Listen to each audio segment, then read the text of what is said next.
Salut les petits loups, c'est Silver, j'espère que vous allez super bien. Aujourd'hui on est le 1er mai et comme c'est la fête du travail, on travaille. Cette semaine on a fait du gratouillage un peu partout sur les terrains tout autour. J'avais creusé ici pour pouvoir rattraper mes tuyaux en PVC pour être sûr de savoir jusqu'où ils allaient. En fait là ici c'est la fosse, donc j'ai un regard ici, c'est la fosse du bâtiment. Et donc de cette cuisine et des WC qui sont derrière, la WC PMR. Donc là...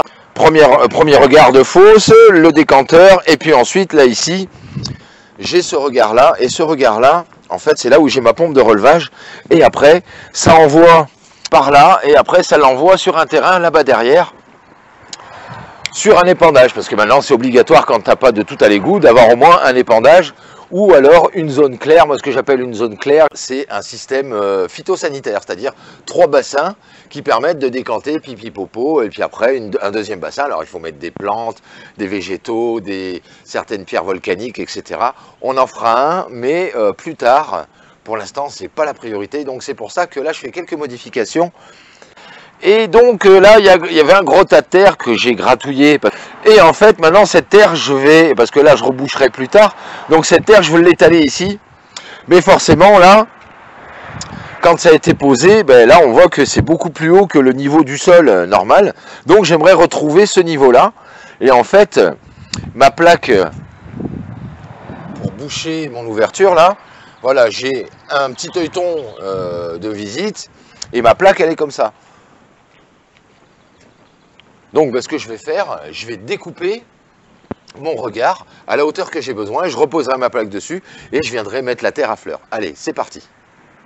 Donc pour mesurer, j'ai rien de compliqué. J'ai mesuré ma hauteur ici, j'avais besoin de 12 cm. Moi je me suis fait une petite piche de 12 cm, un peu moins. Et en fait, je ne l'ai pas fait au crayon de menuisier. Là, je l'ai fait avec une craie de bûcheron. Comme ça, le trait, il va bien se fondre, il a bien marqué partout. Et en fait, j'ai tourné comme ça tout autour avec ma petite craie. Voilà, donc maintenant, on va passer à la découpe. Bon les petits chéris, ça y est, j'ai fait ma découpe.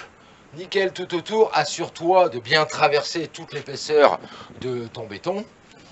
Et assure-toi de bien gratter à l'extérieur, pour bien voir ton trait de découpe, parce que le but du jeu, c'est après, quand on va l'enlever, c'est de ne pas faire rentrer de terre à l'intérieur de mon écope.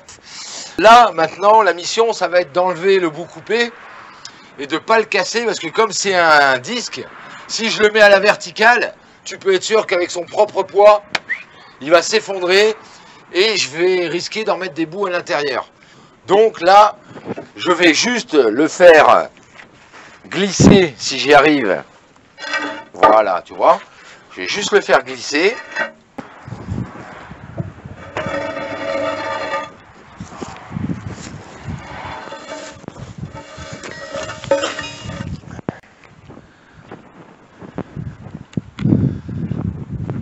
Donc voilà ma découpe.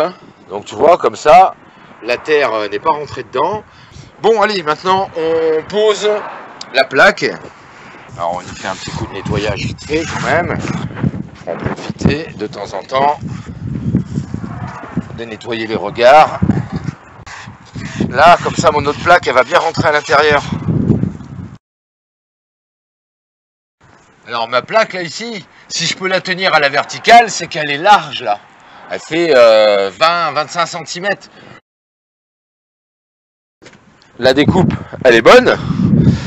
Alors ça, pour savoir si j'ai bien découpé ou mal découpé, tout simplement, si tu montes dessus là, tu vois, il y a des endroits, c'est qu'elle n'est pas assez tirée là, voilà. Hop. Là, et là normalement, elle devrait être mieux. Voilà. Donc si tu fais ça et que tu entends glong glong glong glong glong glong, c'est que ou les buses elles ont été mal posées dès le départ, ou alors c'est que ta découpe elle est mauvaise et que tu n'es pas à plat correctement entre ta buse et ton couvercle.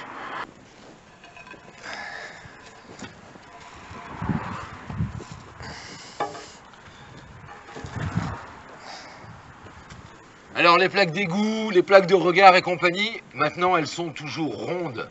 Pour la simple et bonne raison, c'est que tu ne peux pas faire tomber un rond dans un rond.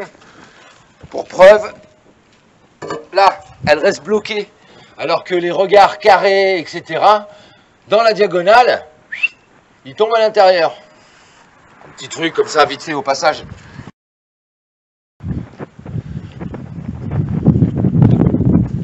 Bon voilà, petit aperçu de plus près. Hein. Voilà, et comme ça, ben, je vais être au niveau de mon terrassement. Donc ça, c'est super cool. Alors maintenant, un petit peu de gratouillage autour, histoire de rétaler la terre propre, et je te montre le résultat. Bon, ben voilà les petits chéris, j'ai fini mon terrassement. Alors ça a pris une petite heure et demie pour histoire de bien faire correct, bien propre. Je te montre ce que ça donne. Donc voilà. Hein. Donc ça y est, ben, je suis content parce que mes trois puisards, donc celui de ma fosse, le décanteur et celui de relevage pour emmener à l'épandage, eh ben, ils sont tous sur le même plan, c'est nickel. Voilà, ben, je suis super content. Et alors là derrière au fond, j'ai laissé gratter un peu la terre en retrait parce que comme je vais refaire le crépi sur tout le mur, plus celui-ci, etc., plus là-haut, voilà. Donc j'ai laissé la terre gratter, comme ça je vais pouvoir accéder jusqu'en bas du mur. Alors là, je vais passer un produit magique pour nettoyer, etc. Je te ferai une petite vidéo là-dessus. Et puis, comme ça, je pourrai faire mon crépi tranquille. Bon, ben voilà les petits chéris, cette vidéo est terminée. Merci de l'avoir suivi. Comme je vous le dis toujours, soyez inventifs, soyez créatifs, soyez ingénieux. Surtout, restez-le, pensez à la récup. Et je vous dis à bientôt pour une nouvelle vidéo de Renault. Salut les builders!